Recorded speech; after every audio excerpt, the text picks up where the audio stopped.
করা যাক। কি গো রাজের মা, তোমাদের হলো? হ্যাঁ হলো, আমি তো রেডি। তুমি একা রেডি হলে তো হবে? তুমি একা রেডি হলে তো হবে না, যার জন্য পাত্রী দেখতে যা। তোমার সেই গুণধর পুত্রটা কোথায়? সে কি রেডি হয়েছে? কেন গো, ও বের হয়নি? না, বের হয়নি তো। তাহলে মনে হয় ও এখনো রেডি হচ্ছে। কি এখন রেডি হচ্ছে? যাও গিয়ে তাড়াতাড়ি রেডি হয়ে নিচে আসতে বলো। এদিকে বাবুল আমায় বারবার কল দিয়ে জিজ্ঞাসা করছে আমরা আর কত দূর এগিয়েছি, আর কতক্ষণ লাগবে। আমি বারবার ওদের জবাব দিতে পারছি না। আচ্ছা রাজের আব্বু, তুমি মাথা ঠান্ডা করে নিচে যাও, আমি রাজকে ডেকে নিয়ে বের হচ্ছি। গিয়ে বলো একটু তাড়াতাড়ি যেন করে। আচ্ছা যাচ্ছি। রাজের আম্মু গিয়ে রাজের দরজায় ধাক্কা দিয়ে বলল, কি রে রাজ, তোর হলো? হ্যাঁ আম্মু, হলো। আর একটু। সেই কখন থেকে রেডি হচ্ছিস তুই? বুঝলাম না বাবা, তোর এত সময় কেন লাগে? আরে আম্মু, হয়ে গেছে, আর একটু। কখন থেকে বলছিস আর একটু আর একটু, কিন্তু তোর তো বের হওয়ার নামই নাই রে। আমার না হলে আমি বের হব কি করে বলো তো? ছেলে মানুষেরও যে রেডি হতে এত সময় লাগে, তোকে না দেখলে বোঝার উপায় ছিল না আমার। প্লিজ আম্মু, আর একটু অপেক্ষা করো না প্লিজ। তোর জন্য অপেক্ষা করে পরে তোর আব্বুর কথা শুনতে হবে। তুই তো ভালো করেই চিনিস তোর আব্বুকে। উনি রেগে গেলে কিন্তু ওনাকে সামলানো আমার মুশকিল হয়ে যায়। তাই বলছি একটু তাড়াতাড়ি কর বাবা। তাড়াতাড়ি তো করছি আম্মু, আর কত তাড়াতাড়ি করতে বলছো? দেখ, আমি এত কিছু জানি না, শুধু এটা বলে রাখি তোর আব্বু আজ রেগে গেলে কিন্তু আমি ওনাকে কিছুতেই সামলাতে পারবো না। সব দায় তোর থাকবে বলে দিলাম। এমন সময় রাজ তার রুম থেকে বেরিয়ে এসে বলল, আচ্ছা আম্মু চলো, তোমার কাউকে আর সামলাতে হবে না। এই দেখো, আমি পুরো রেডি হয়ে গিয়েছি। ও মা, রাজ তুই পাঞ্জাবি পরেছিস? হ্যাঁ আম্মু, কেন ভালো লাগছে না দেখতে আমায়? ভালো না লাগলে বলো, চেঞ্জ করে আসি। তোকে আর চেঞ্জ করতে হবে না, অনেক সুন্দর লাগছে তোকে। তাড়াতাড়ি চল এবার, তোর আব্বু গাড়ি নিয়ে নিচে অপেক্ষা করছে তো। হ্যাঁ চলো। সিঁড়ি দিয়ে নিচে যেতে যেতে রাজ বলল, আচ্ছা আম্মু, একটা কথা বলো তো। এখন আবার কি কথা? আচ্ছা আম্মু, শহরে কি পাত্রীর অভাব ছিল নাকি, যার কারণে আব্বু আমার জন্য গ্রামে পাত্রী দেখতে যাবে? কেন, তুই জানিস না আমরা গ্রামে কেন যাচ্ছি? কারণ আমরা এখন যাকে দেখতে যাচ্ছি সে তোর আব্বুর বন্ধু বাবুল ভাইয়ের মেয়ে। আব্বুর বন্ধুর মেয়ে বলে যে তাকেই বিয়ে করতে হবে এমন তো কোনো কথা নেই আম্মু। করলে সমস্যাটা কি? তাছাড়া তো শুনেছি মেয়েটা নাকি দেখতে খুব সুন্দর আর শিক্ষিতাও। মানলাম মেয়েটা দেখতে সুন্দরী শিক্ষিতা, কিন্তু শহরে কি সুন্দরী শিক্ষিতা মেয়ে নাই নাকি, যে অজপাড়া গায়ে গিয়ে আমায় বিয়ে করতে হবে? ওই, তোর যা বলার আমায় না বলে তোর আব্বুকে গিয়ে বল যা। ওরে বাবারে, খাইছে আমারে। আর মানুষ পেলে না এসব জিজ্ঞাসা করার? তুমি জানো না আমি ওই লোকটাকে জমের মতো ভয় পাই। তাহলে আমায় কেন বলছিস? যেই রাগ মানুষটার আমারও ভয় লাগে কোনো কিছু বলতে থাকে। তুমিও ভয় পাও? দেখ রাজ, হাসবি না বলে দিলাম। আচ্ছা আম্মু, বাদ দাও, তোমায় আব্বুকে কিছু জিজ্ঞাসা করতে হবে না, চলো যাই। হ্যাঁ চল। রাজ তার আম্মু আব্বুর সাথে এখন গাড়িতে করে গ্রামে যাচ্ছে জান্নাতিকে দেখতে। যেতে যেতে চলেন গল্পের নায়ক নায়িকার পরিচয়টা দিয়ে দেই। এতক্ষণ আপনারা নিশ্চয়ই বুঝে ফেলেছেন যে রাজই এই গল্পের নায়ক। হ্যাঁ, আপনাদের ধারণা ঠিক, ও নায়ক। রাজের পুরো নাম আরিয়ান আহমেদ রাজ, ডাকনাম রাজ। মা বাবার একমাত্র সন্তান সে। 2 বছর হলো অনার্স পাশ করে মনের সুখে ঘুরে বেড়াচ্ছে। অনার্স শেষ করার পর তার না পড়াশোনায় মন আছে আর না কোনো কাজে মন আসে। কি যে হলো তার, সারাদিন বন্ধুদের সাথে শুধু আড্ডাবাজি করে বেড়ায়। রাত দুপুরে ডিস্কোতে গিয়ে নাচানাচি হয়ে উঠল, শেষ রাতে মদ খেয়ে বাড়ি ফেরা, এসবই প্রতিদিনের রুটিন হয়ে গিয়েছে তার। ছেলের এসব কর্মকাণ্ডে রাজের আম্মু অবশ্য কিছু যায় ছেলের এসব কর্মকাণ্ডে রাজের আম্মুর অবশ্য কিছু যায় আসে, কারণ ওনার ধারণা শহরের ছেলেরা বিয়ের আগে এমন একটু আধটু করেই থাকে, এটা কোনো দোষের কিছু না। কিন্তু রাজের এমন কর্মকাণ্ডে তার আব্বু অতিষ্ঠ হয়ে উঠেছেন। অনেক চেষ্টা করে ছেলেকে কাজে মন দিয়াতে পারছেন না তিনি। রাজের আব্বু মনে করেন রাজ হঠাৎ করে এমন হয়ে যাওয়ার পেছনে হয়তো কিছু বন্ধুই দায়ী। কারণ একটা কথা আছে না, সৎসঙ্গে স্বর্গবাস আর অসৎসঙ্গে সর্বনাশ। রাজের ক্ষেত্রেও হয়তো তাই হয়েছে। অসৎ কিছু বন্ধুর পাল্লায় পড়ে রাজ এমন হয়ে গিয়েছে। অনার্স পাশ করার পর বাবা বেশিরভাগ সময় ব্যবসায়িক কাজে শহরের বাইরে ছিলেন। ছেলের হঠাৎ এমন অধঃপতন হবে ভাবতেই পারেননি তিনি। বাড়িতে তেমন একটা আসতেও পারেননি, তাই শাসন করতে পারেননি। এদিকে একমাত্র সন্তান বলে আম্মু তেমন একটা কিছু বলেননি। শাসনের অভাবে তাদের ছেলেটা আজ এমন হয়ে গিয়েছে। তাই আব্বু ইচ্ছে করেই ছেলের বিয়ে গ্রামে দিতে চাচ্ছেন, যেন গ্রাম বউয়ের ভালোবাসাতে ছেলেটা আবার আগের মতো হয়ে যায়। যাকে দেখতে তারা গ্রামে যাচ্ছে তার নাম হচ্ছে জান্নাতি। জান্নাতি ইসলাম মৌ, ডাকনাম মৌ। মৌ এবার অনার্স পাশ করেছে। এক ভাই এক বোন। পরিবারে তারা দুজন ছাড়াও আরও আছে মা, বাবা, চাচা, চাচি, চাচাতো দুই ভাই আর দাদি। যৌথ পরিবারে মানুষ মৌ। দেখতে সুন্দরী হলেও তার ভিতরে বিন্দু পরিমাণ অহংকার নাই। পরিবার পর্ব শেষ, এবার গল্পে ফিরে যাই। রাজ গাড়িতে বসে আব্বুর দিকে তাকিয়ে মনে মনে বলল, আব্বু, তুমি আমায় গ্রামে নিয়ে যতই মেয়ে দেখাও না কেন, আমি কিন্তু কিছুতেই গ্রামের ওই হাবলাকান্ত মেয়ে বিয়ে করব না। আমি শহরে মানুষ এবং আমি শহরের কাউকেই বিয়ে করব। মেয়েটার বাড়িতে যাই একবার, বলবো এই মেয়ে আমার পছন্দ হয়নি। রাজের এমন ভাবনার মাঝেই তাদের গাড়িটা থেমে গেল। রাজ বলল, কি হলো, গাড়ি থামালো কেন? রাজের আব্বু বলল, নেমে আয়, আমরা চলে এসেছি। রাজ গাড়ি থেকে আব্বুর আম্মুর পেছনে পেছনে মৌদের বাড়ির ভেতরে আসলো। এসে একটা রুমে বসলো তারা। খাওয়া দাওয়া শেষ করে মৌকে তাদের সামনে নিয়ে আসা হলো। রাজ তো মৌকে দেখে কিছুক্ষণের জন্য স্তব্ধ হয়ে গিয়েছে। রাজ বুঝতেই পারছে না মৌ কি সত্যি মানুষ নাকি পরিস্থান থেকে ভুল করে উড়ে আসা কোনো এক পরী। মৌয়ের দিক থেকে যেন রাজ দৃষ্টি ফিরাতে পারছে না। রাজ মনে মনে ভাবছে, একটা মেয়ে এত সুন্দর হয় কি করে, তাও আবার গ্রামে বসবাস করে। নিজের চোখে না দেখলে বোঝার উপায় ছিল না যে গ্রামের মেয়েরাও সুন্দর হয়। রাজের এসব ভাবনার মাঝেই তার আব্বু আম্মুকে নিয়ে বাহিরে বেরিয়ে আসলো, যেন দুজন নিরালায় বসে কিছু সময় কথা বলতে পারে। আব্বু আম্মু কখন বাহিরে বেরিয়ে পড়েছে রাজের দিকে সেদিকেই কোনো খেয়ালই নেই। আব্বু আম্মু কখন বাহিরে বেরিয়ে পড়েছে রাজের সেদিকে কোনো খেয়ালই নেই। আব্বু আম্মু বাহিরে চলে যাওয়ার সুযোগে মৌয়ের চাচাতো বোন মিম দুষ্টু এক হাসি দিয়ে রাজের কানের কাছে এসে ফিসফিস করে বলল, এই যে মিস্টার, এভাবে আমার বোনের দিকে আর কতক্ষণ তাকিয়ে থাকবেন? কিছু তো বলেন। মিমের ডাকে রাজের হঠাৎ ঘোর কাটল। মিম হা হা করে হেসে উঠল। কি মশাই, পছন্দ হলো আমার বোনকে? রাজ কি উত্তর দিবে ভেবেই পাচ্ছে না, তাই রাজ বলল, না মানে বুঝেছি, আর মানে করতে হবে না। আমি গিয়ে সবাইকে বলছি পাত্রের মেয়ে পছন্দ হয়ে গিয়েছে, ঠিক আছে? এই মেয়ে, আমি কখন বললাম যে তোমার বোনকে আমার পছন্দ হয়েছে? বলতে হবে কেন? আমি নিজেই আপনার হাবভাব বুঝে নিয়েছি যে আমার বোনকে আপনার পছন্দ হয়েছে। না, আমার ওকে পছন্দ হয়নি।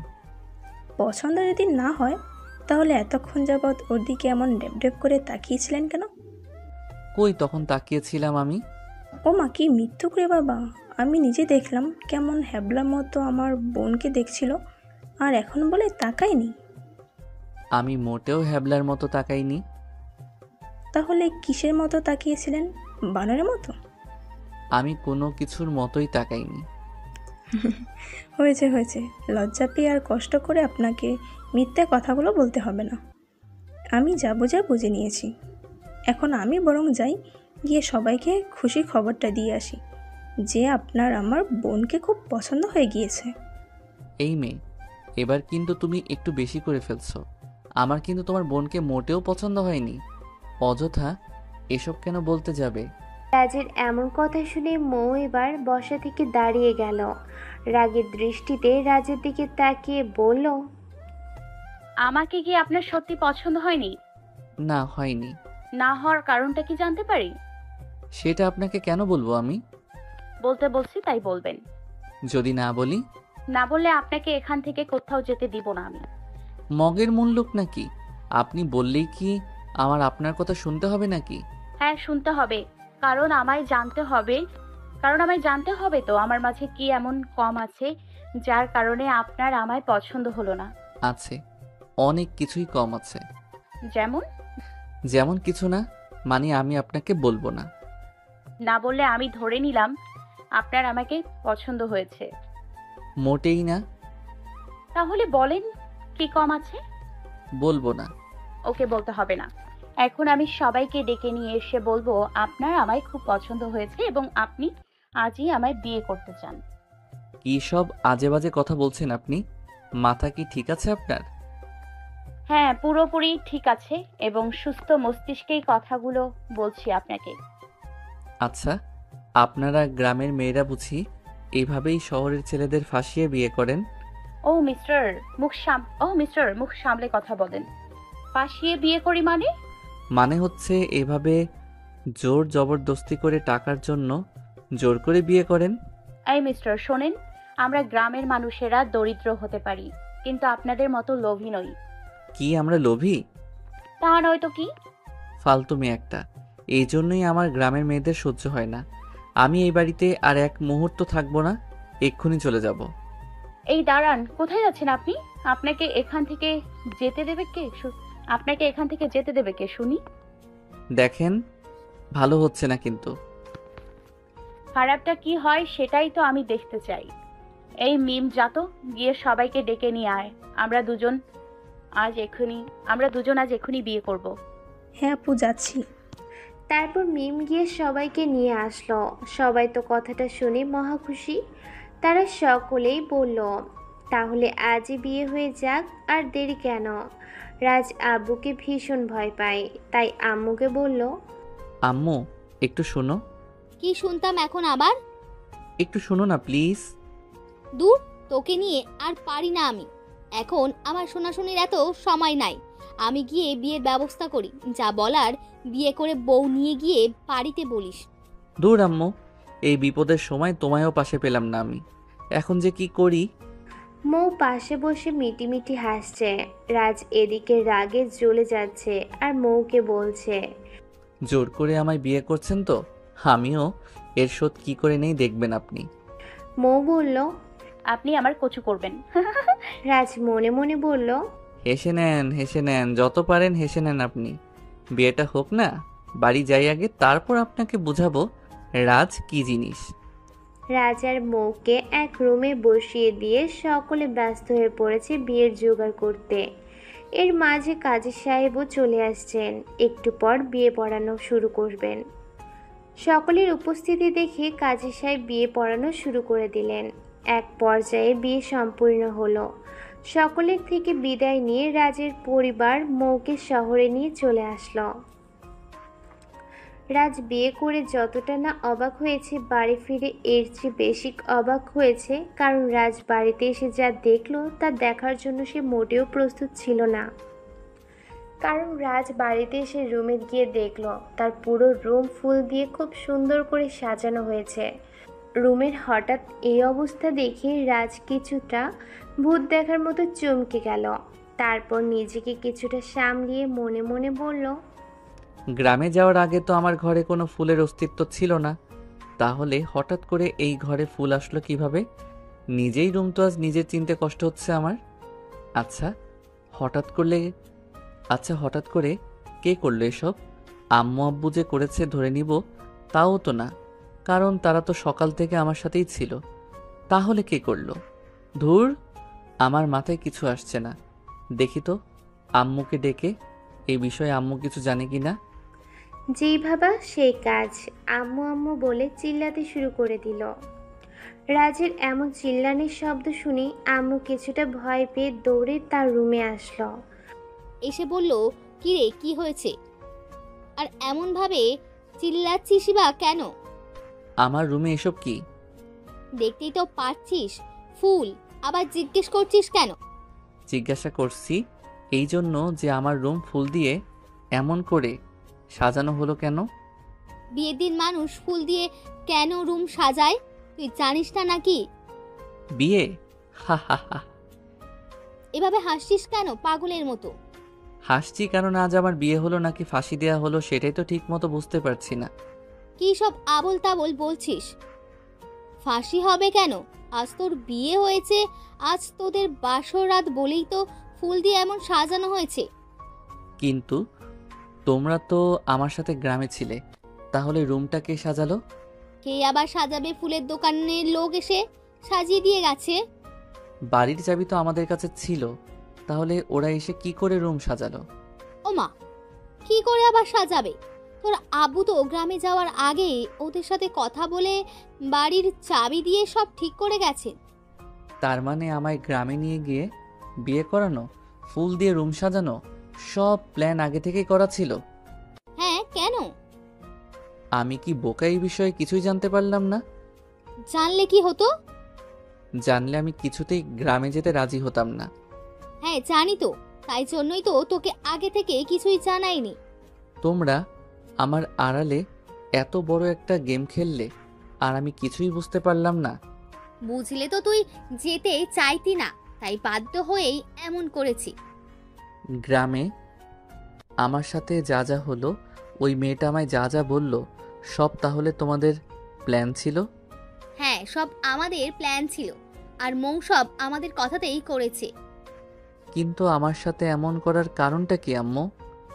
কারণটা আমি বলি। কারণটা হলো দিন দিন তোর যা অধপতন হচ্ছে, আমরা আর তোর উপর ভরসা রাখতে পারছি না।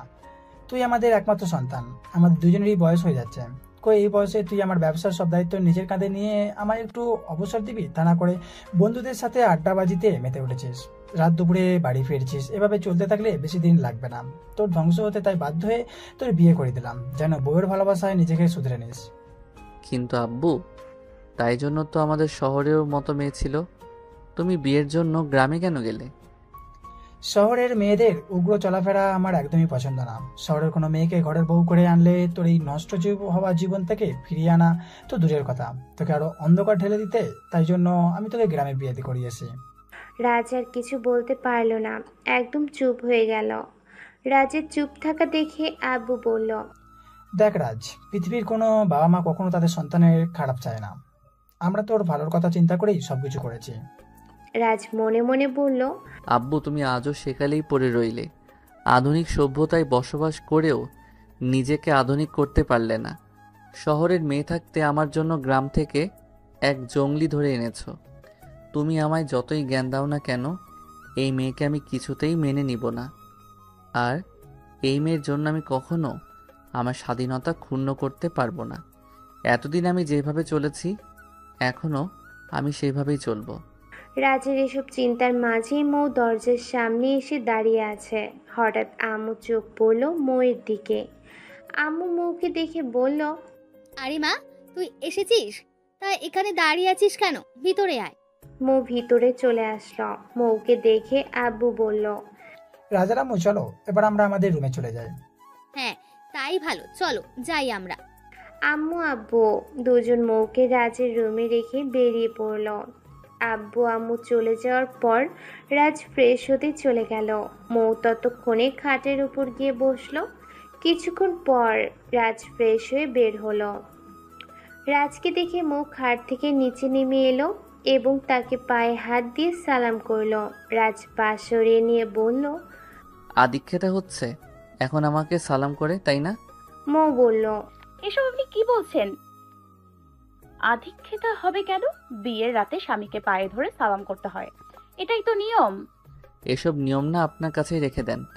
আমার এসবের কোনো প্রয়োজন নেই, কারণ আমি আপনাকে আমার বউ হিসেবে কখনো মানব না। মানা না মানা পরের কথা, সময় সব বলে দেবে মানবেন কিনা। না মানলে অবশ্য আপনার কিছু আসবে যাবে না, কারণ আপনার সব প্ল্যান তো এখন সাকসেসফুল হয়ে গেছে, তাই না? এখন আপনি পায়ের উপর পা তুলে রাজরানী হয়ে থাকতে পারবেন। আপনি কি বলছেন এসব? কেন, ভুল কিছু বললাম নাকি? আমাদের টাকার জন্যই তো এমন জোর করে আমাকে বিয়েটা করলেন আপনি। না, আপনার ধারণাটা সম্পূর্ণ ভুল। আপনাদের টাকার ওপর আমার বিন্দু মাত্র লোভ নেই। আমি শুধু আপনার আব্বুর কথা রাখতে বাধ্য হয়ে বিয়েটা করেছি। আব্বু বলল আর আপনি কোনো স্বার্থ ছাড়া রাজি হয়ে গেলেন, এটাও আমায় মানতে বলছেন? দেখেন মিস্টার রাজ, আপনার সাথে এই মুহূর্তে ঝগড়া করার আমার বিন্দু মাত্র ইচ্ছে হয় না, বিন্দু মাত্র ইচ্ছে হচ্ছে না। আমার ভীষণ ঘুম পেয়েছে। দয়া করে একটু সরে বসেন আর আমায় ঘুমোতে দেন। এই, আপনি এখন আমার খাটে ঘুমাবেন নাকি? তা নয়তো কি? ও মা গো, খাইছে আমারে। জোর করে বিয়ে বসেছে, আবার আসছে আমার সাথে এক বিছানায় ঘুমাতে। কেন, তাতে সমস্যাটা কি? সমস্যা অনেক কিছু। নামেন আগে আমার খাট থেকে, নামেন বলছি। কেন? কেন নামবো? কেন শুনি? কারণ আমি আপনার সাথে এক বিছানায় থাকতে পারবো না। কেন নামবো? কেন শুনি? তাহলে এক কাজ করেন, আপনি সোফায় গিয়ে ঘুমন। কি, আমার রুম, আমি সোফায় ঘুমাবো মানেটা কি? কি করবেন তাহলে, যেহেতু আপনি আমার সাথে ঘুমাবেন না? আপনি গিয়ে সোফায় ঘুমান, আমি আমার খাটে ঘুমাবো। কি আমার খাট আমার খাট? কি আমার খাট আমার খাট শুরু করলেন? শোনেন, আজ থেকে এ খাট এ রুম আমাদের দুজনের, বুঝেছেন? দুজনের মানেটা কি? কে আপনি? কেন আপনি জানেন না আমি আপনার বিয়ে করা একমাত্র বউ? জোর করে বিয়ে করলেই বউ হওয়া যায় না।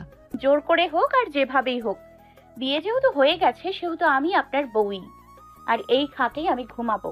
মগের মুল্লুক নাকি? উড়ে এসে জুড়ে বসেছেন নাকি? না, উড়ে আসিনি তো, আপনাদের সাথে গাড়িতে করে এসেছি। ও মা, এই মেয়ে তো দেখছি হেব্বি শেয়ানা, কথাই পারা যায় না। হ্যাঁ, আমি শেয়া নাই। এখন বলেন, ঘুমোতে দেবেন নাকি বাবা মাকে ডেকে আনবো? আচ্ছা আচ্ছা, ঘুমন, ওদের ডাকতে হবে না। মৌ হা হা করে হেসে বলল, মিস্টার রাজ, দেখলেন তো, সোজা আঙুলে ঘি না উঠলে আঙুল কি করে বাঁকাতে হয়? দেখেন, কথা বললে কথা বাড়বে। আমি এখন আর আপনার সাথে কোনো রকম কথা বাড়াতে চাই না। এমনিতেই আপনি আর আমার আব্বু আম্মু মিলে আজ আমার যেটা করলেন তা আমি জীবনে ভুলবো না। আপনার কথা না হয় বাদই দিলাম, আমার আব্বু আম্মু কি করলো এটা আমার সাথে, সেটা ভেবেই তো আমার মনটা বারবার খারাপ হয়ে যাচ্ছে। যা করেছেন না, আপনার ভালোই করেছেন। আপনার কি সত্যি মন খারাপ? আমার না আবার আমার না আবার কারোর মন খারাপ সহ্য হয় না। আচ্ছা, আমি আপনাকে হাসির কিছু কথা বলে আপনার মন ভালো করে দিই এক্ষুনি। কোনো দরকার নেই, আপনারা এমনিতেই আজ আমার জন্য অনেক কিছু করেছেন, আর কিছু করতে হবে না। কিছু যদি করতেই চান তাহলে দয়া করে মুখটা বন্ধ রেখে ঘুমিয়ে পড়েন। আচ্ছা ঠিক আছে, আমি শুয়ে পড়ছি, আপনিও শুয়ে পড়েন। আমার চিন্তা আপনাকে না করলেও চলবে, আপনি ঘুমান। ঠিক আছে, আমি ঘুমোই তাহলে। একটা কথা কি জানেন, সময়টা আজ আপনাদের ছিল তাই জোর করে বিয়েটা করে নিতে পারলেন। আমারও সময় আসবে একদিন, তখন আমিও সুদসহ আসল আপনাদের তিনজনকে ফেরত দিব।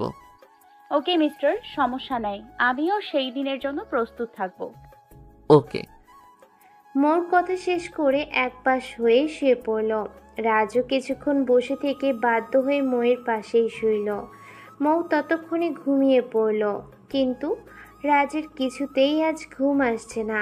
রাজ ভাবছে, আব্বু আম্মু কি করে পারলো আমার সাথে এমনটা করতে? ওরা তো দুজন তো খুব ভালো করে জানতো যে ছোটকাল থেকেই গ্রামের পরিবেশ আমার একদম পছন্দ না। তারপরেও তারা কি করে পারলো গ্রামের একটা মেয়েকে আমার বউ করে ঘরে নিয়ে আসতে? আমি কি করে সারা জীবন কাটাবো এই মেয়েটার সাথে? এসব ভাবনার মাঝেই রাজের চোখটা হঠাৎ বিছানায় লেগে গেল। তারপর রাজ ঘুমিয়ে পড়ল। রাজের সেই ঘুম ভাঙল ফজরের সময় ময়ূর দেয়া পানি ছিটাতে। রাজ পানি ছিটা পেয়ে ঘুম থেকে লাফিয়ে উঠল। উঠে দেখে মৌ তার দিকে তাকিয়ে হাসছে। রাজ বলল, কি হলো এটা? কি আবার হবে, যা হবার তাই হলো। আমার গায়ে পানির ছিটা দেওয়ার কারণটা কি? কারণটা হলো আপনাকে ঘুম থেকে জাগিয়ে তোলা। ঘুম থেকে জাগানোর কারণ? কারণ হলো ঘুম থেকে ওঠানো। আমার এখন ইচ্ছে করছে আপনাকে গলার টিপে মেরে ফেলতে। মেরে ফেলতে ইচ্ছে হচ্ছে কেন? ঘড়িতে তাকিয়ে দেখেন 5টা বাজে। এখন আমায় ঘুম থেকে জাগালেন কেন? এখন আমি ঘুম থেকে উঠে কি করব শুনি? কি করবেন তাহলে? কান পেতে ভালো করে শোনেন, বাহির থেকে কি সুন্দর ফজরের আজানের সুর ভেসে আসছে। যান, উঠেন, ফ্রেশ হয়ে অজু করে নামাজে চলে যান। আমি কি পাগল হয়ে গিয়েছি নাকি যে আমি এখন নামাজে যাব?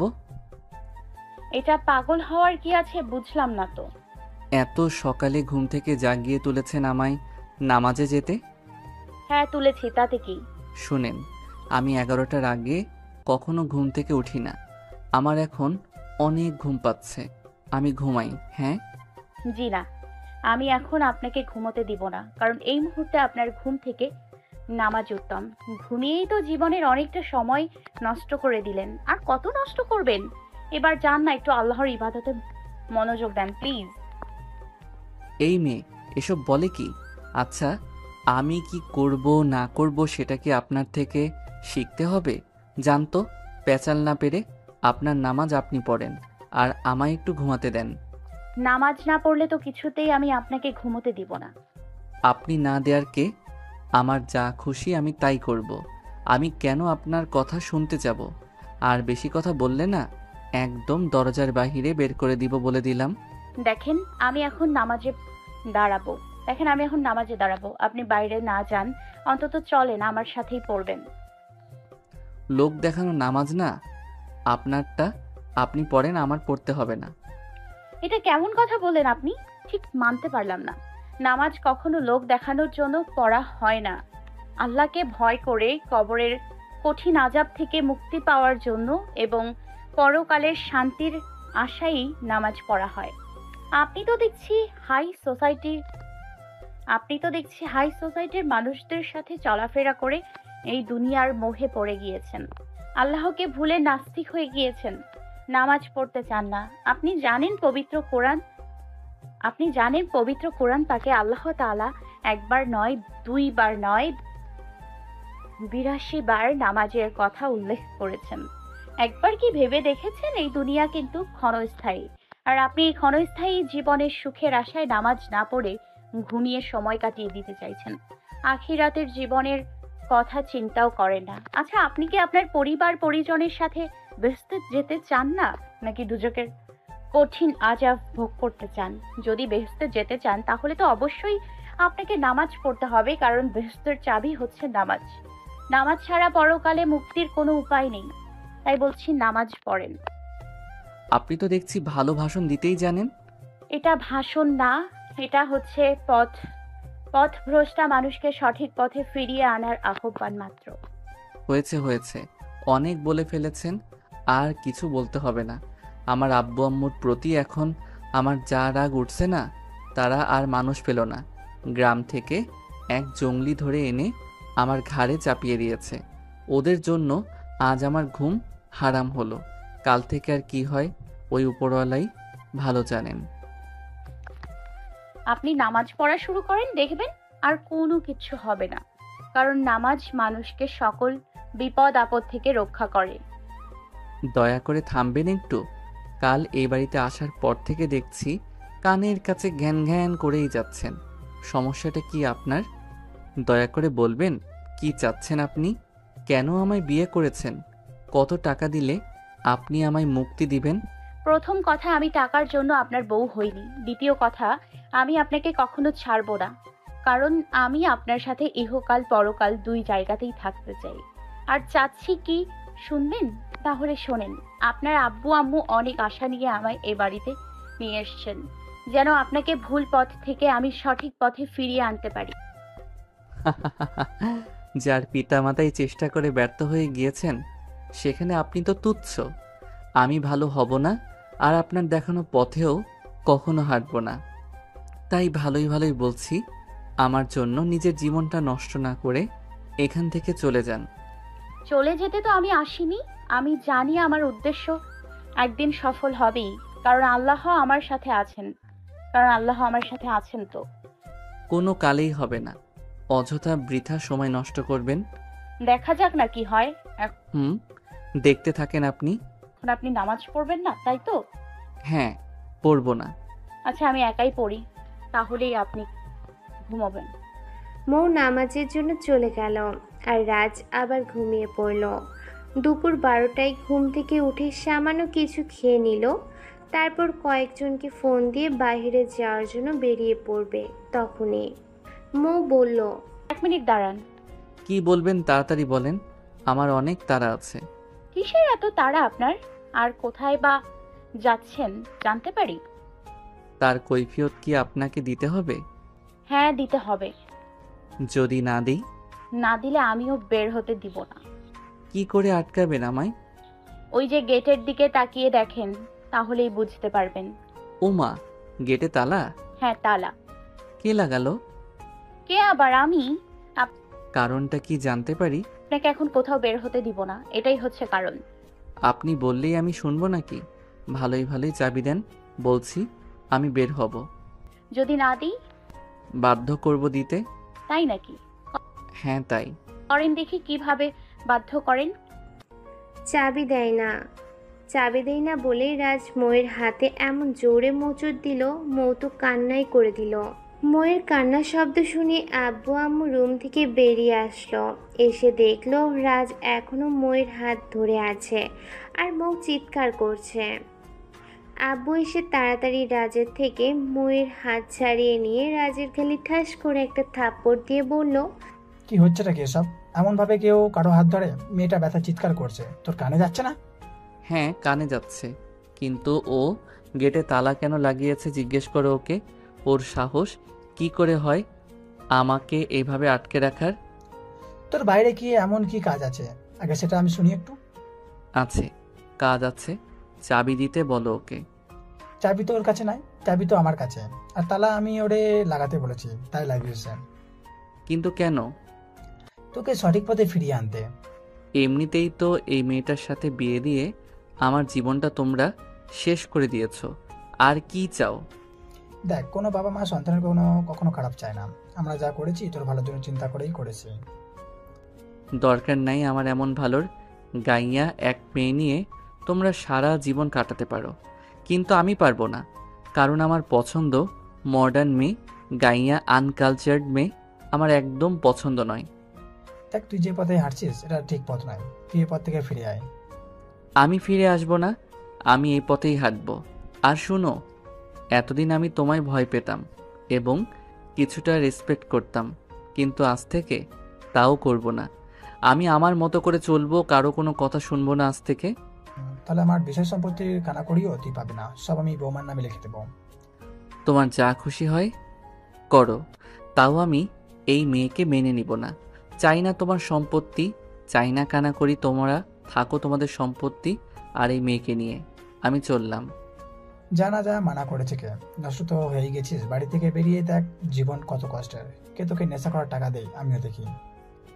কে আবার দিবে? আমার বন্ধুরা আছে না, তারাই দিবে। দেখ না কয়দিন দেয়, আমিও দেখি একটু কে। দেখ না কয়দিন দেয়, আমিও দেখি একটু কে তোর সেই জনদরদি বন্ধুগুলো। মৌ আর দাঁড়িয়ে থাকতে পারল না, বলল, বাবা ওকে যেতে দিন, ওর যেখানে খুশি ও যাক। রাজ চাবি নিয়ে গেট খুলে বেরিয়ে পড়ল। রাত চলে যাওয়ার পর বাবা চিৎকার করে বলল, মৌরে, মা আমাদের তুই ক্ষমা করে দিস। আমরা আমাদের নষ্ট ছেলের বউ করে তোকে ঘরে এনে তোর জীবনটা নষ্ট করে দিলাম। কি সব বলছো বাবা? আমার ভাগ্যে যা ছিল তাই হয়েছে, এতে তোমাদের দোষ কি বলো? তবে আমি তোমাদের কথা দিচ্ছি, যে কোনো মূল্যে ওরে আমি সঠিক পথে ফিরিয়ে আনবো। দেখ চেষ্টা করে। এভাবে দেখতে রাত হয়ে গেল। রাত 10টায় নেশা করে বাড়ি ফিরল। রাতে ঘুমিয়ে আবার ঘুম থেকে উঠে সেখানেই চলে যায়। ময়ের কোনো কথা শোনে না। এভাবেই প্রতিদিন চলতে থাকলো।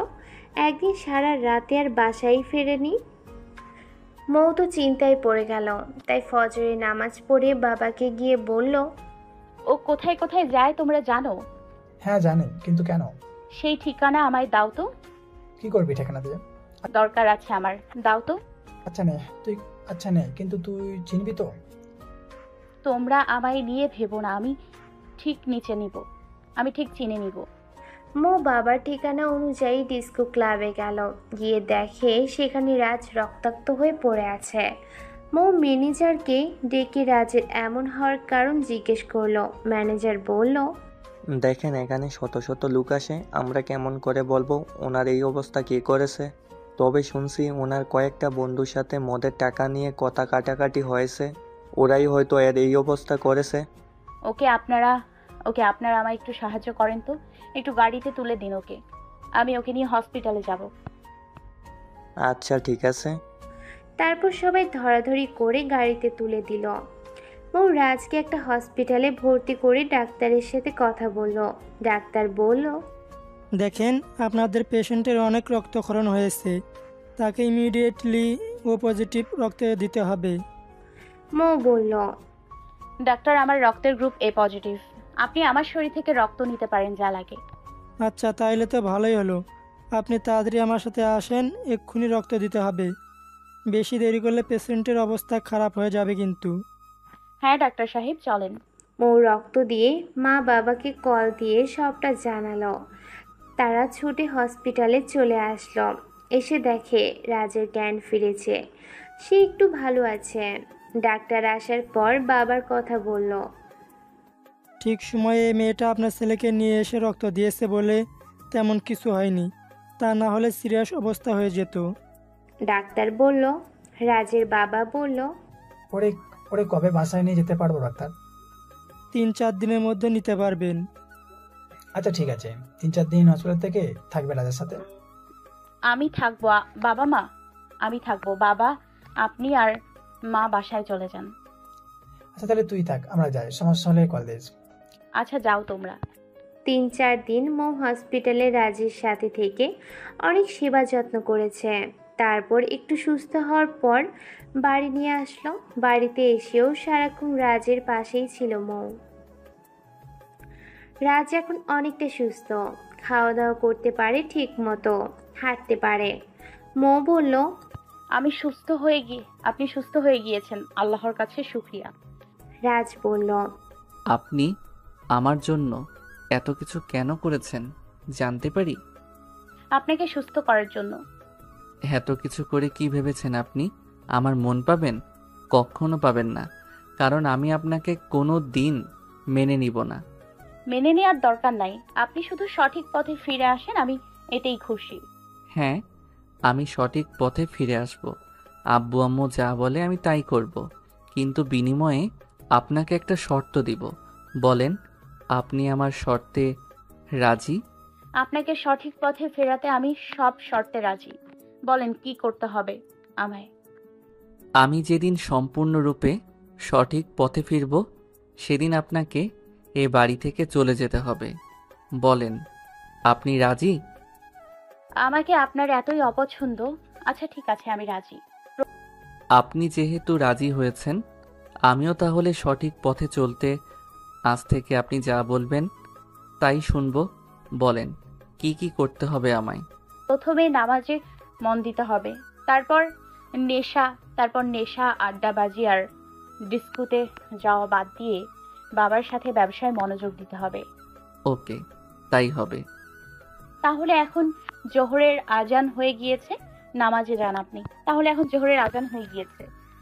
যান আপনি। আচ্ছা ঠিক আছে, যাচ্ছি। আল্লাহ, আল্লাহ তুমি সহায় হও, আল্লাহ তুমি ওর সহায় হও, ওরে সঠিক পথ দেখাও তুমি। এদিকে মৌ অজু করে নামাজে দাঁড়িয়ে গেল।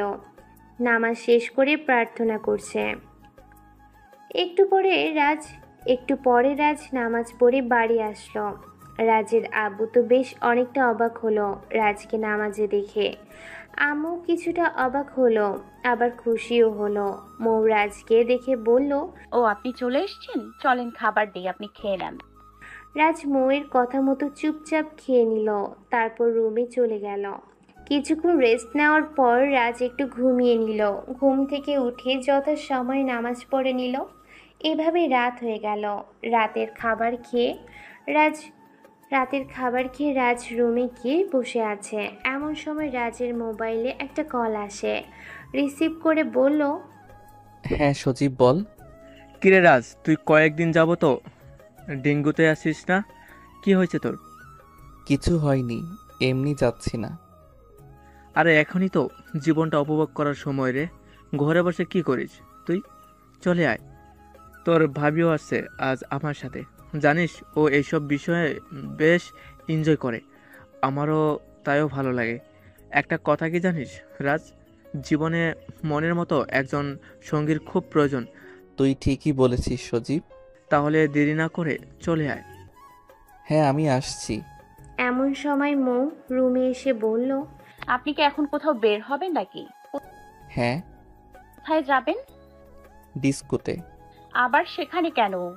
আপনি তো আমায় কথা দিয়েছিলেন। রাখেন আপনার কথা, জীবনটা এখন এনজয় করার সময়। এভাবে ঘরে বসে কাটিয়ে দিলে আমার চলবে না, আমাকে যেতেই হবে। দেখেন, বোঝার চেষ্টা করেন।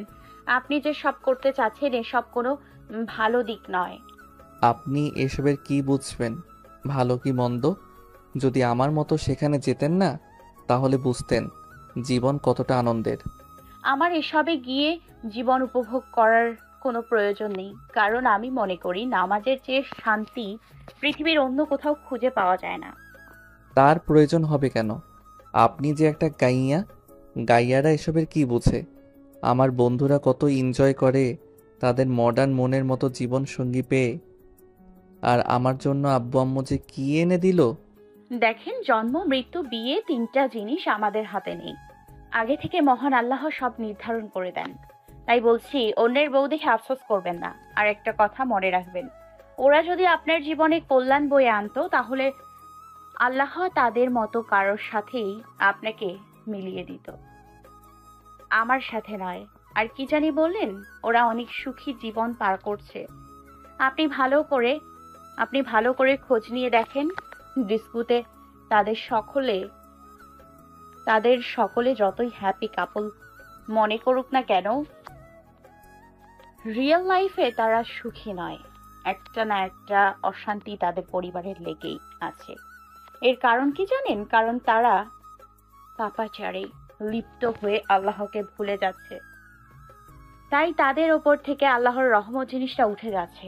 এখনো সময় আছে, আপনি এ পথ থেকে সরে আসেন, তা না হলে ধ্বংস হতে বেশি সময় লাগবে না।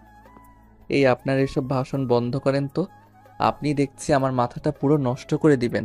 সরেন, আমায় যেতে দেন। না, আমি আপনাকে কোথাও যেতে দিব না এখন। আমার সামনে থেকে সরেন বলছি। না, আমি আর আপনাকে ভুল পথে পা বাড়াতে দিব না। সরবেন না তো? ওকে। বলেই রাজ মৌকে জোরে এক ধাক্কা দিল। রাজের ধাক্কায় মৌ গিয়ে দেয়ালের সাথে ভারী খেল। সাথে সাথে কপাল ফেটে রক্ত গড়িয়ে পড়ছে। রাজ মৌয়ের এই অবস্থা দেখেও না দেখার ভান করে চলে গেল, আর মৌ এদিকে অজ্ঞান হয়ে পড়ে আছে। একটু পর শাশুড়ি মা রুমে এসে দেখলো মৌ অজ্ঞান হয়ে পড়ে আছে আর কপাল দিয়ে রক্ত পড়ছে। রাজও রুমে নেই।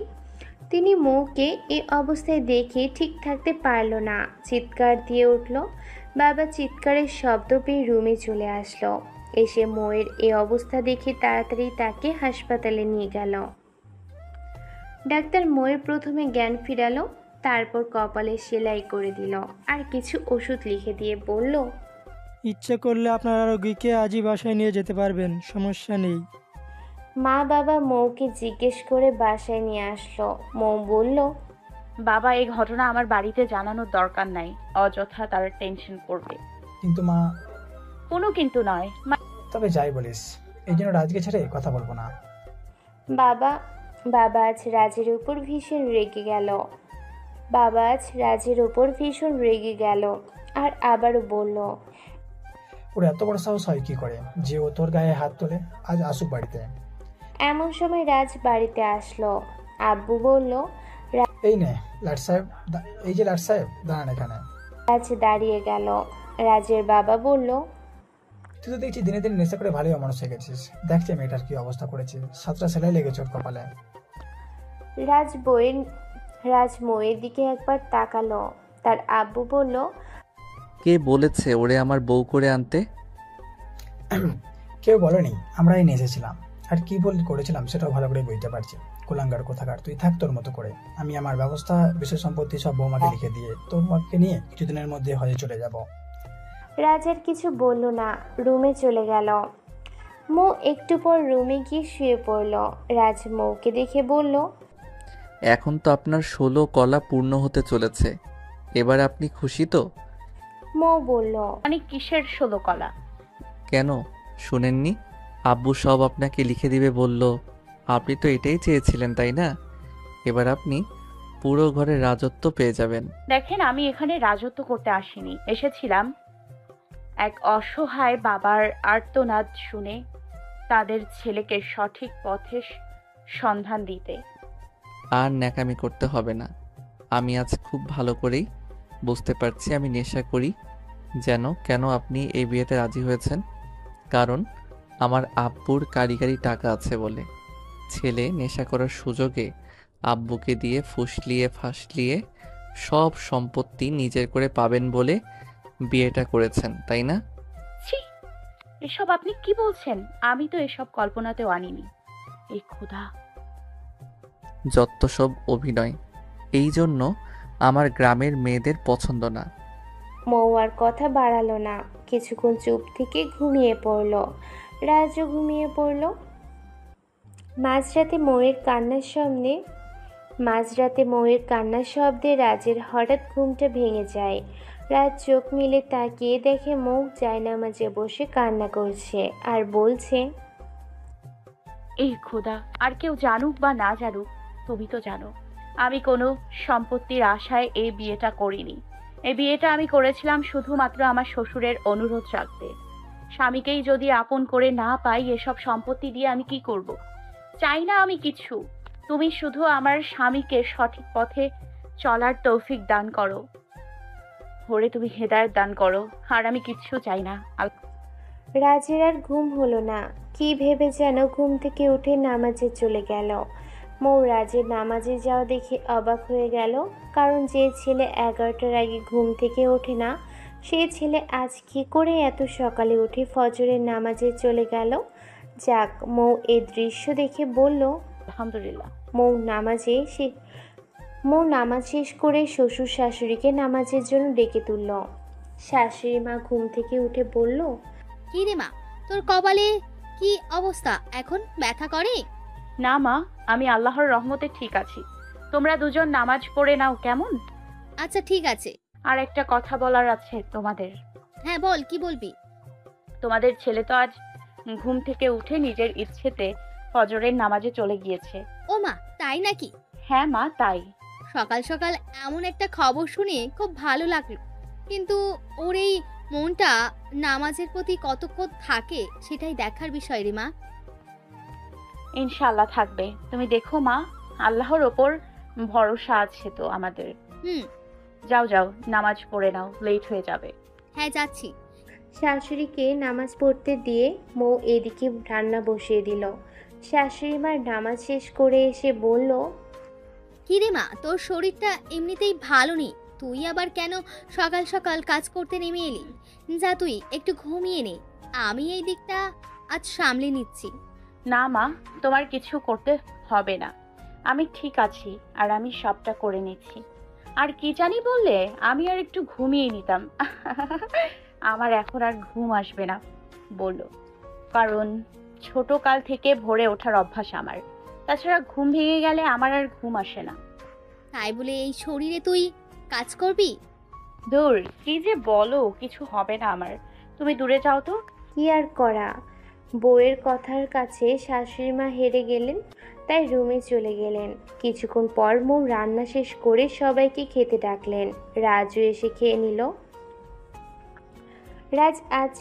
রাজ আজ যথাসময়ে কেউ কিছু বলার আগে আগে ওয়াক্ত মতো নামাজে চলে গেল। মা বাবা খুব খুশি হলেন এটা দেখে। সেই দিনের পর থেকে রাজ নিয়মিতই নামাজে যেতে থাকেন। এখন প্রয়োজন ছাড়া বাড়ির বাইরেও তেমন একটা বের হয় না। উগ্র চলাফেরাটা তার পাল্টে যাচ্ছে।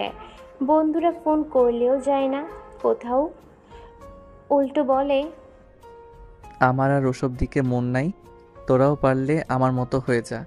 মৌ এতে খুবই খুশি এবং আল্লাহর কাছে শুকরিয়া আদায় করে তার স্বামীর পরিবর্তনের জন্য। এভাবে কেটে গেল অনেকগুলো দিন। রাজ এখন অনেক ভালো হয়ে গেছে। একদিন দুপুরে নামাজ শেষ করে রাজ রুমে আসবে এমন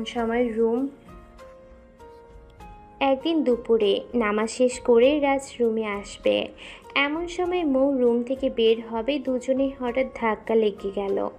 মৌ বলল, এই রে, কি হলো এটা? আমি আসলে আপনাকে দেখতে পাইনি, সরি। রাজ একটা হাসি দিয়ে বলল, আচ্ছা ঠিক আছে, সমস্যা নাই। মৌ হাসতে হাসতে রুম থেকে বেরিয়ে গেল। রাজ রুমে বসে আছে এমন সময় আম্মু এসে বলল, কিরে বসে আছিস, খাবি না? হ্যাঁ আম্মু যাও, আমি আসছি। রাজ খেয়ে আবার রুমে চলে আসলো। কিছুক্ষণ পর আব্বু আম্মু আর মৌয়ের হাসির শব্দে রুম থেকে বেরিয়ে এলো। এসে দেখে তারা তিনজনে বসে কি সুন্দর গল্প করছে আর হাসাহাসি করছে। রাজের এই ব্যাপারটা দেখে ভালো লাগলো, তাই তাদের কাছে এগিয়ে গেল। আম্মু বলল, আরে রাজ, তুই আয়, বস এখানে। রাজ এসে বসে সবার সাথে গল্পে যোগ দিল। সবার সাথে কিছুক্ষণ কথা বলে মনটা ফ্রেশ লাগছে রাজের আজ। মৌ বলল, সবাই দেখছি আজ একসাথে, ভালোই হলো। অনেকদিন পর মনে হয় সবাই একসাথে হলাম আমরা, তাই না? রাজ বলল। হ্যাঁ ঠিক তাই। এর মাঝে আম্মু বলল, মৌ, একটা কাজ করো তো মা। হ্যাঁ মা, বলো কি বলতে হবে। ওই যে টেবিলে ফল রাখা আছে, যা ফলগুলো একটু কেটে নিয়ে আয়, কথা বলতে বলতে খাওয়া যাবে। হ্যাঁ মা, আমি যাচ্ছি। হ্যাঁ সাবধানে কাটিস, দেখিস আবার হাত যেন না লাগে। মা, তুমি চিন্তা করো না, কিছু হবে না আমার। মৌ ফল কাটছে আর বসে রাজের কথা ভাবছে। কিছুদিন আগেও রাজ কি ছিল আর এখন কি হলো। সত্যি মানুষ চেষ্টা করলে সবই পারে, যদি তার উদ্দেশ্য সৎ। তার এসব ভাবনার মাঝে কখন হাত কেটে ফেলেছে খেয়ালই করেনি। শাশুড়ি মা এসে যখন বলল, কিরে মৌ, তোর আঙুল কেটে তো রক্ত পড়ছে, সাবধানে কাটবি তো পাগলি। মৌ হাতের দিকে তাকিয়ে বলল, ও মা, হাত কখন কাটলো খেয়াল করিনি তো। বাবা আর রাজ কাছাকাছি ছিল, ওদের কথা শব্দ শুনেই ছুটে আসলো। তাকিয়ে দেখে অনেকটাই কেটে গিয়েছে তার। রাজ ছুটে এসে মৌয়ের আঙ্গুলটা টান দিয়ে নিয়ে তার মুখে ঢুকিয়ে দিল আর বলল, সাবধানে কাজ করবেন তো, একটু দেখলেন তো কি হলো। মৌয়ের কষ্টের মাঝেও কেমন একটা আনন্দ হচ্ছে রাজের এমন ব্যবহারে। মা গিয়ে মেডিসিন বক্স নিয়ে আসলো এতক্ষণে। তারপর রাজ মৌয়ের আঙ্গুল ব্যান্ডেজ করে দিয়ে বলল, যান এখন গিয়ে একটু রেস্ট করেন, আর এরপর থেকে সাবধানে দেখে শুনে কাজ করবেন। রাজের এসব কাণ্ড দেখে মা বাবা দুজনকে ইশারা করে হাসলো। তারপর রুমে চলে আসলো। দেখতে দেখতে রাত হয়ে গেল। রাতে সবাই একসাথে খেতে বসলো, কিন্তু খেতে পারছে না, কারণ তার ডান হাতের আঙ্গুল কেটে গিয়েছে। মৌ তারপরও চেষ্টা করছে, কিন্তু পারছে না। রাজ এটা দেখে বলল, থামুন, আপনাকে আর কষ্ট করে খেতে হবে না, আমি খাইয়ে দিচ্ছি। এরপর রাজ মৌকে খাইয়ে দিল। মৌ তো রাজের হাতে খাবার খেয়ে আনন্দের চোখ দিয়ে পানি চলে আসলো। রাজ বলল, কি চোখে পানি কেন? আঙুল কি খুব ব্যথা করছে? না ঠিক আছে। খাওয়া শেষ করে রাজ আর মৌ রুমে চলে গেল। বাবা মাকে বলল, খেয়াল করেছো রাজের আম্মু, আমাদের ছেলেটা কিন্তু আস্তে আস্তে বৌমার প্রতি মায়া তৈরি করছে। হ্যাঁ তুমি ঠিকই বলেছো। রাজ রুমে এসে বিছানায় বসে আছে আর মৌ আয়নার সামনে দাঁড়িয়েছে চিরুনি হাতে নিয়ে চুল আঁচড়ানোর জন্য। মৌয়ের আয়নায় তাকিয়ে দেখে রাজ তার দিকে তাকিয়ে আছে। মৌ দেখে ফেলাতে রাজ কিছুটা লজ্জা পেয়ে অন্যদিকে মুখ ঘুরিয়ে নিল। মৌ রাজের কাণ্ড দেখে একটা হাসি দিল, তারপর চিরুনি নিয়ে মাথায় চুলে টান দিল। অমনি হাতের ব্যথায়ও করে উঠল। রাজ বিছানা থেকে তাড়াতাড়ি নেমে এসে বলল, এই কি হয়েছে আপনার? হাতের দিকে তাকিয়ে দেখলো চিরুনি। রাজের বুঝতে বাকি রইল না, চিরুনি হাতে নিয়েই মৌ ব্যথা পেয়েছে। তাই তার হাত থেকে চিরুনিটা নিয়ে হাতে ধরে মৌকে নিয়ে এসে বিছানায় বসালো। তারপর নিজেই চুল আঁচড়া দিয়ে বলল, এবার আয়নায় দেখেন ঠিক আছে কি না। আয়নায় তাকিয়ে মাথা নাড়ালো। তারপর রাজ বলল, নেন এবার শুয়ে পড়েন। মৌ শুয়ে পড়ল, রাজও শুয়ে পড়ল। কিন্তু রাজের আজ কেন জানি ঘুম আসছে না, শুধু এপাশ ওপাশ করছে। মৌ বলল, ব্যাপার, ঘুম আসছে না আপনার? না তো। কেন? জানি না। আমি আপনার মাথায় হাত বুলিয়ে দিই। না, দরকার নাই, কারণ এমনিতে আপনার হাতে ব্যথা। ব্যথা কিন্তু সমস্যা নেই, দেই প্লিজ, না করবেন না। আচ্ছা। ও রাজের মাথায় হাত বুলাচ্ছে। রাজের ভিতর কেমন যেন একটা ভালো লাগা কাজ করছে ময়ের স্পর্শে। মনে হচ্ছে এই স্পর্শের জন্য রাজ বহুকাল অপেক্ষায় ছিল। কি এক অনুভূতি হচ্ছে তা রাজ প্রকাশ করতে পারছে না। এরই মাঝে রাজের চোখটা হঠাৎ গেল, তারপর সে ঘুমিয়ে পড়ল। মো রাজের দিকে তাকিয়ে বলল, পাগলটা দেখছি ঘুমিয়ে পড়েছে, আমিও এবার শুয়ে পড়ি তাহলে। মৌ শুয়ে পড়ল। মাঝরাতে রাজ হঠাৎ ঘুম থেকে জেগে ওঠে। পাশ ফিরে তাকাতে মৌয়ের ঘুমন্ত মুখটা তার চোখে পড়ল, কিন্তু চুলগুলো সামনে চলে আসে মুখটা স্পষ্ট দেখতে পাচ্ছে না। মুখ দেখা যাচ্ছে না বলে রাজ মুখের ওপর থেকে আস্তে আস্তে করে মৌয়ের চুলগুলো একটু সরিয়ে নিল। তারপর মৌয়ের দিকে ভালো করে তাকালো। তাকিয়েই কপালের দিকে চোখ পড়ল রাজের। রাজ খেয়াল করলো তার দেয়া সে আঘাতের চিহ্নটা কপালে এখন স্পষ্টভাবে বোঝা যাচ্ছে। নিমিষে রাজের মনটা খারাপ গেল, আর নিজের ভেতরে একটা অপরাধ বোধ কাজ করলো। রাজ মনে মনে বলল, মৌ, তুমি আমায় ক্ষমা করে দিও প্লিজ, তখন আমি না বুঝে এমনটা করেছিলাম। কপালের কাটা জায়গাটায় রাজ হাত বুলালো একটু। রাজের হাতে স্পর্শে মৌ জেগে যাচ্ছে, তাই রাজ তাড়াতাড়ি হাত নামিয়ে আবার অন্য পাশ হয়ে শুয়ে পড়ল, যেন মৌ কিছু বুঝতে না পারে। মৌ সজাগ হয়ে দেখলো রাজ ঘুমিয়ে আছে, আর বাহিরে ফজরে আজান হচ্ছে। মৌ বিছানা থেকে উঠে রাজের কপালে একটা চুমু দিয়ে উঁচু করতে চলে গেল। রাজ এদিকে মৌয়ের চুমু পেয়ে পাগল প্রায়। রাজ একা একাই বলতে লাগলো, ও মা, আজ তো দেখছি মেঘনা চাইতে বৃষ্টি ঝরলো আমার উপর। যাক, দিনটা মনে হয় আজ ভালোই যাবে। রাজ বিছানা থেকে উঠে হাসি মুখে নামাজে চলে গেল। মৌ নামাজ পড়ে রান্না বসিয়ে দিল। বাবা নামাজ শেষ করে কিছুক্ষণ হেঁটে বাসায় এসে মৌকে বলল, রাজ কোথায় রে মা? কেন বাবা, ও তো রুমেই আছে দেখছি, কোনো দরকার ওকে? দরকার, একটু দেখে নিয়ে আসতো। কেন বাবা, ও কিছু করেছে নাকি?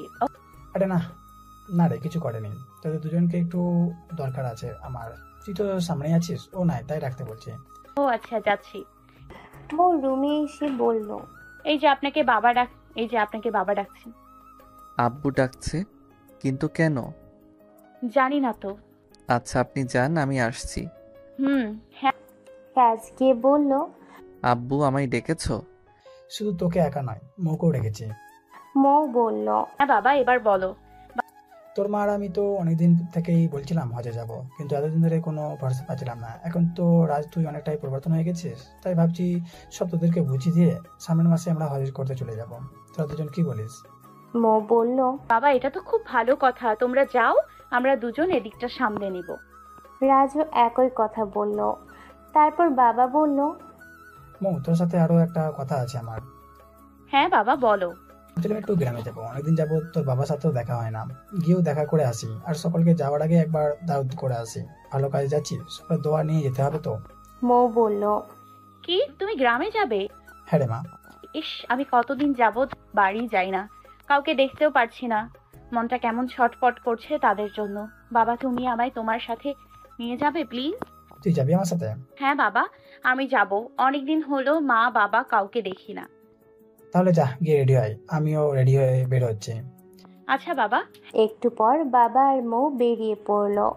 মৌ চলে যাবার পর রাজ বাড়িতে কেমন একা হয়ে গেল। কিছু ভালো লাগছে না তার, কেমন যেন এক শূন্যতা অনুভব করছে। রাজ মনে মনে বলল, মেয়েটা বাড়িতে থাকলে তো আমার এমন লাগে না, তাহলে আজ কেন এমন লাগছে? মেয়েটার মাঝে কি আছে আমি নিজেই জানি না। কেন যে আজকাল ওর প্রতি মনটা বারবার টানে আমি বুঝে উঠতে পারি না। কখন যে ও আসবে বাড়িতে, আর কখন যে ওকে দেখতে পাবো কে জানে। সকালে ওর চুমুখে ভাবছিলাম দিনটা হয়তো আজ ভালোই যাবে। ধুর, কিসের আর ভালো গেল? এভাবেই ময়ের জন্য ছটপট করেই রাজের সারাদিন চলে গেল। সন্ধ্যার সময় মৌ আর বাবা বাসায় ফিরল। বাসায় ফিরে মৌ নিজের রুমে না গিয়ে মায়ের রুমে চলে গেল। বাড়ি থেকে তাদের সকলের জন্য খাবার পাঠিয়েছে, সেগুলো মাকে দিল। আর বাড়ির অনেক গল্প করলো মায়ের সাথে। গল্প করতে করতে রাত হয়ে গেল। ঘড়িতে তাকিয়ে মা বলল, কি রে, রাতের খাবারের যে সময় হয়ে গিয়েছে, খাবি না? চল খেয়ে নি। হ্যাঁ মা, যাচ্ছি। মৌ রাজকে গিয়ে বলল, এই যে মা আপনাকে খাবার খেতে ডাকছে। রাজ মনে মনে বলল, কোন সন্ধ্যায় বাড়ি ফিরেছে আর মহারানী এতক্ষণের সময় হলো এই রুমে আসার? খাবো না খাবার আজ। মৌ রাজের দিকে তাকিয়ে দেখে রাজ এখনো বিছানায়, তাই কাছে গিয়ে বলল, কি ব্যাপার, খাবার খাবেন না? চলেন। না, খাবো না। কিন্তু কেন? এমনি। এমনি আবার কেউ না খায় নাকি? জানি না। খিদে নাই নাকি? ও মা, এভাবে কথা বলছেন কেন? কারো উপর রাগ করেছেন নাকি? করলেই বা কার কি? যদি বলি কারোর অনেক কিছু। অনেক কিছু না ছাই। রাগটা যে আমার উপর করেছেন ভালো করেই বুঝতে পারছি। দয়া করে বলবেন কেন রাগ করেছেন? আপনি সন্ধ্যায় বাড়ি ফিরে এই রুমে আসলেন না কেন? ও, এজন্য রাগ করেছেন? আসলে মায়ের সাথে কথা বলতে বলতে খেয়াল ছিল না। সেখানেই থাকতেন, আসলেন কেন? যান, চলে যান। আচ্ছা, আমার ভুল হয়ে গিয়েছে, সরি। এই যে দেখেন, কানে ধরলাম। এবার তো খেতে চলেন। আচ্ছা ঠিক আছে, আর কানে ধরতে হবে না, এবার খেতে চলেন। চলেন। খেয়ে এসে দুজন ঘুমিয়ে পড়ল। রাজ আবার মাঝরাতে উঠে মৌকে দেখছে, মনে মনে বলছে, এই মেয়েটার মাঝে এমন কি আছে যে আমায় এতটা পরিবর্তন করে দিল?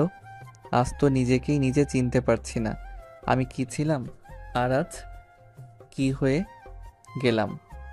যাকে একদিন গাইয়া বলে অবজ্ঞা করতাম, আজ যেন তাকেই আমার কাছে বেশি ভালো লাগে। আসলে এই মেয়েটার দিকে যতই তাকাই ততই যেন তার মায়ায় পড়ে যাচ্ছি। জানি না কি আছে তার মাঝে, হয়তো আমি ওকে একটু একটু করে ভালোবেসে ফেলছি। দেখো কি সুন্দর করে ঘুমিয়ে আছে। ইস, কি সুন্দর লাগছে দেখতে তাকে। ঘুমালে যে কাউকে এতটা সুন্দর লাগে আগে জানা ছিল না। বড্ড মায়াবী আর পবিত্র লাগছে তাকে। অবশ্য তাকে পবিত্র লাগারই কথা, কারণ ও সবসময় আল্লাহর কাজে নিজেকে মগ্ন রাখে। শুনেছি যারা সবসময় আল্লাহর কাজে মগ্ন থাকে তাদের মুখের উপর এমনিতে একটা নুরানি ভাব চলে আসে, যার গুণে তাদের দেখতে এত সুন্দর লাগে। তবে যাই বলি, আমি ওর কাছে চির কৃতজ্ঞ যে ও আমায় অন্ধকার পথ থেকে ফিরিয়ে আলোর সন্ধান করে দিয়েছে। তা না হলে আমি একদিন সত্যি সত্যি অন্ধকারে তলিয়ে যেতাম। শুকরিয়া মহান আল্লাহর কাছে ও তার কাছে যে আমায় সঠিক পথ দেখিয়েছে। বাইরে আজান হচ্ছে। রাজের সেদিকে কোনো খেয়ালই নেই, সে মৌকে দেখছে তো দেখছেই। এভাবে লুকিয়ে দেখার মাঝে মৌয়ের ঘুমটা ভেঙে গেল। মৌ চোখ মেলে তাকিয়ে দেখে রাজ অবাক হয়ে তার দিকে তাকিয়ে আছে। মৌয়ের চোখে চোখ পড়তেই রাজ চোখটা নিচের দিকে নামিয়ে নিল। রাজ যতই চোখ নিচে নামিয়ে নেয় না কেন, মৌয়ের বুঝতে বাকি রইল না যে রাজ তাকে ঘুমন্ত অবস্থায় লুকিয়ে লুকিয়ে দেখছিল। মৌ বিছানা থেকে উঠে পড়ল নামাজের জন্য।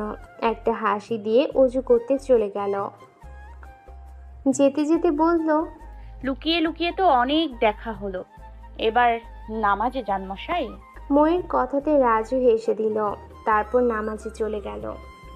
রাজ নামাজ শেষ করে রুমে যাবে, এমন সময় বাবা বলল, রাজ একটু এদিকে আয় তো। হ্যাঁ আব্বু, আসছি, বলো। কিছুদিন পর তো আমরা চলে যাব, তার আগে তো তোকে সবকিছু বুঝিয়ে দিয়ে যেতে হবে, তাই না? হ্যাঁ আব্বু, তুমি যে কয়দিন বাড়িতে আছো একটু একটু করে আমায় বুঝিয়ে দিও, তাহলেই আমি আস্তে আস্তে সবটা বুঝে নিতে পারবো। ঠিকই বলেছিস। এখন বলো কি করতে হবে আমায়। দেখ রাজ, প্রথমে তোকে একটা কথা বলি, শোন। যে কোনো ব্যবসার মূলধন হচ্ছে সততা। যাই করিস সবসময় ইমান ঠিক রেখে করবি, তাহলে দেখবি সব কাজে সফলতা পাবি। অসৎভাবে বেশি টাকা উপার্জন করে হারাম খাবার খাওয়াচ্ছে, সৎভাবে ব্যবসা করে কম খেয়ে বেঁচে থাকা উত্তম। আচ্ছা, আমি চেষ্টা করব সবটা তোমার মতো করে করতে। এখন চল, তোকে আজ সবকিছু বুঝিয়ে দেই, আর কখন কি করতে হবে সময় সময়ে তোকে আমি সব বলে দেবো, ঠিক আছে? আচ্ছা। এইভাবে একটু একটু করে কিছুদিনের আয় সবটা বুঝে নিল। দেখতে দেখতে আব্বু আম্মুর হজে চলে যাওয়ার দিনও ঘনিয়ে আসলো। 2 দিন পর তাদের ফ্লাইট, তাই বাড়িতে আজ সকল আত্মীয়জনকে দাওয়াত করা হলো। সকাল থেকে বাড়িতে অনেক আত্মীয় স্বজন আসতে শুরু করলো। ময়ের বাড়ি থেকে সবাই চলে এসেছে। মৌ আজ অনেক খুশি সবাইকে একসাথে পাশে পেয়ে। কাজ করে ব্যস্ততায় অর্ধেক দিন কেটে গেল ময়ের। দুপুরে শাশুড়ি মা বলল, সকাল থেকে অনেক কাজ করেছিস, এবার যা তো মা, গিয়ে একটু রেডি হয়ে আয়। একটু পর ঢাকার সব আত্মীয় স্বজন আসতে শুরু করবে। তারা অনেকে তোকে এখনো পর্যন্ত দেখেনি, ফোন করে বলল বৌমাকে আজ কিন্তু দেখব। আমি বলেছি আচ্ছা সমস্যা নেই, আমি এই দিক সামলে নিচ্ছি, তুই যা গিয়ে একটু রেডি হয়ে আয়। আচ্ছা মা, যাচ্ছি। তারপর মৌ রুমে এসে সাদা রঙের একটা 3 পিস পরলো। চোখে একটু কাজল দিল আর ঠোঁটে হালকা একটু লিপস্টিক দিয়ে আবার শাশুড়ির কাছে চলে আসছিল। এমন সময় রাজ সামনে পড়ে গেল। রাজ মৌকে নিচ থেকে উপর পর্যন্ত দেখে বলল, মাশাআল্লাহ, অপূর্ব লাগছে দেখতে। মৌ লজ্জায় নিজের দিকে তাকিয়ে আছে। এমন সময় রাজের মোবাইলটা হঠাৎ বেজে উঠল। রাজ কলটা রিসিভ করার সুযোগে মৌ দৌড়ে পালালো রুম থেকে। রাজ কল রিসিভ করে বলল, তুই আর কল দেওয়ার সময় পেলি না বন্ধু? আচ্ছা সমস্যা নেই, বল এখন কেমন আছিস? ওপাশ থেকে কান্নার শব্দ ভেসে আসলো আর বলল, বন্ধু, আমি ভালো নেই। কেন, তোর কি হয়েছে সজীব? আর কাঁদছিসই বা কেন এভাবে? বন্ধু, আমার সব শেষ হয়ে গেছে। আমি অনেক বড় ভুল করে ফেলেছি। তোর কথায় যদি সেদিন আমি পাপের পথ ছেড়ে ভালো পথে চলে আসতাম, তাহলে আমায় আর আজকে এই দিনটা দেখতে হতো না বন্ধু। বন্ধুরে, পাপে যে বাপকেও ছাড়ে না, তা আজ বুঝতে পারছি। হয়েছেটা কি বলবি তো নাকি? তোর ভাবি আমার সব সম্পত্তি নিজের নামে লিখিয়ে নিয়ে ডিস্কো ক্লাবের এক লোকের সাথে আজ পালিয়েছে। কি বলছিস এসব? হ্যাঁ রে বন্ধু, আমি ঠিকই বলছি। এসব হাই সোসাইটির মেয়েদের ক্লাবেই মানায় রে বন্ধু, কারো ঘরের বউ হিসেবে নয়। আর আরেকটা কথা শুনেছিস? তমালের বউ নাকি তার মায়ের সাথে ঝগড়া করে হাত কেটে হাসপাতালে আছে। কই, আমি তো এসবের কিছুই জানি না। আচ্ছা ঠিক আছে। তারপর কল কেটে দিল ওপাশ থেকে। রাজ বলল, মানুষের জীবনটা কত বিচিত্র, কখন যে কি হয় বলা যায় না। তবে মৌ না থাকলে আমিও হয়তো কখনো ভুল পথ থেকে সঠিক পথে ফিরে আসতে পারতাম না। ভাবতে অবাক লাগে, মাতাল হয়ে পড়ে থাকা রাজ এখন 5 ওয়াক্ত নামাজ পড়ে। আর এর সব কিছু সম্ভব হয়েছে মৌ তোমার জন্য। এতদিন আমি বলতাম তুমি আমার যোগ্য নও, আর আজ মনে হচ্ছে আমি নিজেই তোমার যোগ্য নই মৌ। সত্যি তুমি অনেক ভালো একটা মেয়ে, যার কোনো তুলনা হয় না। আমার অনেক ভাগ্য যে তোমার মতো একজন জীবনসঙ্গী আমি পেয়েছি। তুমি গ্রাম থেকে শহরে বউ হয়ে এসে কি সুন্দর আমার সাথে, আমার আব্বু আম্মুর সাথে নিজেকে মানিয়ে নিয়েছো। খুব ভালোবেসে ফেলেছি তোমায়, খুব বেশি। রাজ রুমে বসে বসে এসব ভাবছে, আর মৌ ওইদিকে সব মেহমানদের সাথে কথা বলছে। সব কিছু হাতে হাতে শাশুড়িকে করে দিচ্ছে।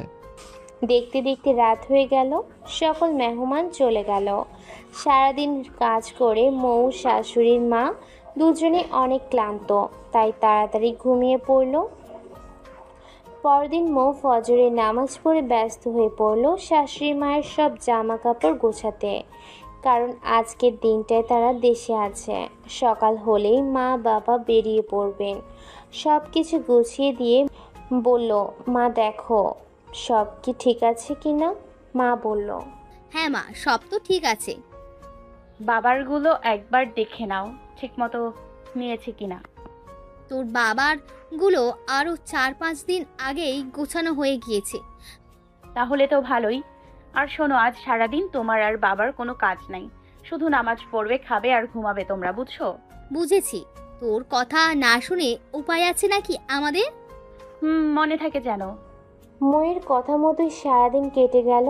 তারপর রাতে খেয়ে মা বাবা তাড়াতাড়ি শুয়ে পড়ল, কারণ সকালে উঠে রেডি হয়ে বের হতে হবে। রাত শেষ হয়ে ভোর হয়ে গেল। মা বাবা উঠে নামাজ পড়ে খেয়ে রেডি হয়ে নিল। রাজ আর মৌ মা বাবাকে এয়ারপোর্টে গিয়ে দিয়ে আসলো। পরদিন মা বাবা কল দিয়ে জানালো তারা ঠিকমতো পৌঁছে গিয়েছে।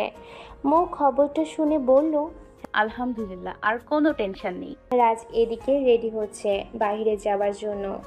মৌ বলল, আপনি আবার এখন কোথায় আছেন শুনি? ও মা, আব্বু যে দায়িত্বগুলো দিয়ে গিয়েছে সেগুলো পালন করতে হবে তো নাকি? ও হ্যাঁ, তাই তো। আপনাকে আমার কিছু বলার আছে। হ্যাঁ বলেন। এখন না, বাসায় এসে তারপর বলবো। বিকেলে রাজ বাসায় চলে আসলো। রাজ বাসায় আসার সাথে সাথে মৌ বলল, আপনি চলে এসেছেন, ভালোই হলো। এই নেন, এখানে সকল কিছুর চাবি রাখা আছে। আপনি সবকিছু এবার বুঝে নেন। আমি বুঝে নিব মানে? আপনি এইভাবে ব্যাগ ট্যাগ গুছিয়ে কোথায় যাচ্ছেন? ওমা, আমার তো এবার চলে যাবার পালা। আপনার মনে নাই আপনাকে কথা দিয়েছিলাম যেদিন আপনি সঠিক পথে ফিরে এসে ব্যবসার সকল দায়িত্ব বুঝে নেবেন সেদিন আমি আপনার জীবন থেকে চলে যাব। আজ তো কথা রাখার সময় এসছে, তাই চলে যাচ্ছি। ভালো থাকবেন, আমি গেলাম। যেই মৌ চলে আসবে অমনি রাজ তার হাতটা ধরে ফেললো। তারপর বলল, সকালে যে বললাম তোমার সাথে কথা আছে, কি কথা আছে সেটা না শুনেই চলে যাবে? কি আর বলবেন, চলে যেতেই হয়তো বলবেন। না, সেসব কিছুই না। আচ্ছা মৌ, তুমি তো চলে যাচ্ছ, একটাবার ভেবে দেখেছো কি তুমি চলে গেলে আমার কি হবে? কি আর হবে, আপনার মনের মতো দেখে শহরের কাউকে খুঁজে নেবেন। আমার শহর যে আজ তোমার গ্রামের শিক্ষার কাছে হেরে গেছে মৌ। আমি আজ যা কিছু হয়েছি সব তো তোমারই জন্য। তুমি চলে গেলে আমি কি করে, কাকে নিয়ে থাকবো বলতে পারো? এই রাজ্যে আর আগের রাজ নেই, অনেক পাল্টে গেছে। এই রাজ্যে তার মৌকে খুব ভালোবেসে ফেলেছে। তাকে ছাড়া সে কি করে, কেমন করে বাঁচবে বলতে পারো? রাজ, তুমি? হ্যাঁ মৌ, আমি তোমায় খুব ভালোবেসে ফেলেছি। তোমায় ছাড়া আমি একটা মুহূর্ত কল্পনা করতে পারি না। তুমি চলে গেলে যে আমি মরেই যাব। মৌ রাজের মুখ ধরে বলল, না রাজ, এমন কথা বলতে নেই। তোমায় ছেড়ে চলে গিয়ে আমি কি ভালো থাকতে পারবো? তাহলে কেন চলে যাচ্ছিলে? আমি তো যে তোমায় কথা দিয়েছিলাম চলে যাব, তাই। সে কথা আমি ফিরিয়ে নিচ্ছি। তোমায় কোথাও যেতে হবে না। বলো, আমায় ছাড়া কোথাও যাবে না তুমি? বলো যাবে না। কোথায় বা যাব? আমি তো এই মানুষটার মাঝে আটকা পড়ে গেছি। খুব ভালোবেসে ফেলেছি তাকে। সত্যি? রাজ মৌকে এক টান দিয়ে বুকে টেনে নিল, কপালে চুমু দিয়ে বুকে জড়িয়ে নিল। মৌ ও রাজকে শক্ত করে জড়িয়ে ধরল। এরপর দুজন দুজনকে ভালোবাসা দিয়ে চির আপন করে নিল। এমন ভালোবাসাগুলো যেন পৃথিবীর বুকে অনন্তকাল বেঁচে থাকে, সে প্রত্যাশাই করি। আসসালামু আলাইকুম। সমাপ্ত। সবাই ভালো থাকবেন। আল্লাহ হাফেজ। হ্যালো বন্ধুরা, আমাদের গল্পটি কেমন লেগেছে অবশ্যই কমেন্ট করে জানাবেন এবং আরো নতুন নতুন গল্প পেতে আমাদের চ্যানেলটি সাবস্ক্রাইব করে পাশে থাকা বেল আইকনটি ক্লিক করুন। ধন্যবাদ।